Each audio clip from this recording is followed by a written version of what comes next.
There's a study that came out that said selling your home is the third most emotional thing you'll ever do in your lifetime. Giving birth is one of those things, divorce was the other, and selling your home is third. So it's a very emotional time. So I often talk about proper pricing, trying to time the market for sellers, how to juggle the emotions and the logic in a real estate transaction. I want to give you a real world example of what just recently happened to me. I had a situation where, let's just say, a client was going to purchase a property, okay? They've been looking for a specific type of property in a specific area for a couple of years now. And lo and behold, on, I think it was December 15th, right around the holidays, this property hits the market. That's horrible timing on the seller's part, horrible timing. To bring your property on the market on December 15th around the holidays, when people have so many distractions in their lives, they're not focused on buying and selling. When interest rates are really high, just a horrible, horrible time in the real estate market to be putting your property on the market. So that being said, my buyer made an offer. We'll just say this property was on the market at $425, okay? My buyer made an offer, $375,000 cash, close in basically whenever title work could get done. So we'll call it close in 3 days. The seller just flat out rejected it, said not interested, don't even want to look at your offer. We knew this property was overpriced. We knew the timing was wrong. We knew all of these things about this property, that this property wasn't going to sell for $425,000, especially over the holidays. So $375,000, it was rejected. The client took a step back. 30 days later, the property's still on the market. And lo and behold, I get a phone call from the listing agent. Hey, do you think your client would still be interested at that $375,000 cash offer? Well, using the emotion and logic piece of it, the seller made a very emotional decision to reject that first offer that came to them. My buyer made a very logical decision to just let it go, wait, knowing that it would probably still be there in 30 days. So now they've come back to us saying they would be willing to take the $375,000. Well, the property had been on the market for 30 days. The seller has now dropped the price to $399,000. So my buyer said, no, I'm not going to pay $375,000. I'll pay $355,000.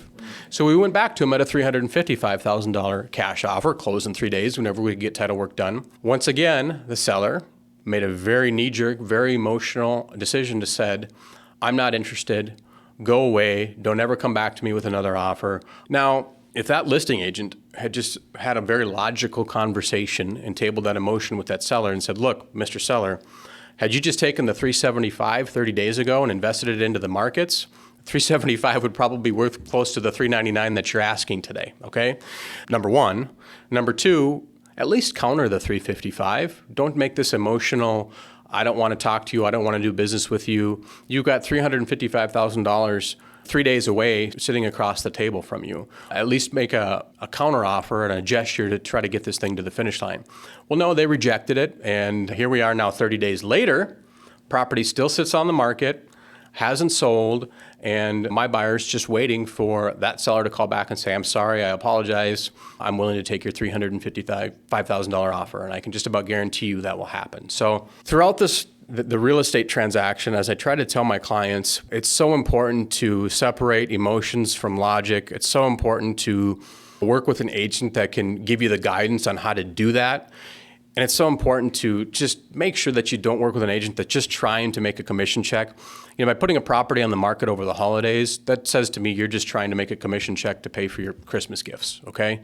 It makes no sense. I told all of my sellers last year, do not come on the market over the holidays. In fact, I think I had 3 listings at the time on December 1st. I told all of them, let's take them off the market and put them back on the market in the spring. It's not worth our time to be on the market right now. We're only creating days on market, thus decreasing the value of your property. The longer that your home is on the market, the less your home is worth. So a few more tips as you're going down the emotional roller coaster of selling your home. Number one, hire somebody that is just going to eliminate that emotion. That's not going to ride those emotional roller coasters with you, okay? Lean on an agent and a real estate professional that has been doing this long enough to see the different market cycles, that has been doing this long enough to see every negotiation tactic out there, that's been doing this long enough to see the variety of feedback and comments that you're going to get on your property. Make sure you hire somebody that you can lean on to eliminate some of those emotions.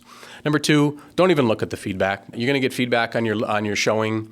And with the amount of agents that are in this business right now, I will tell you that if you get 10 showings, Probably 7 of those 10 agents have never sold a property like yours, in your price point, in your neighborhood. So they're giving you feedback based on their knowledge of other markets, and it's just not relevant feedback to your specific property. So don't look at the feedback, don't get caught up in it, and really try to remove yourself and your emotions from that sale and lean heavily on your agent.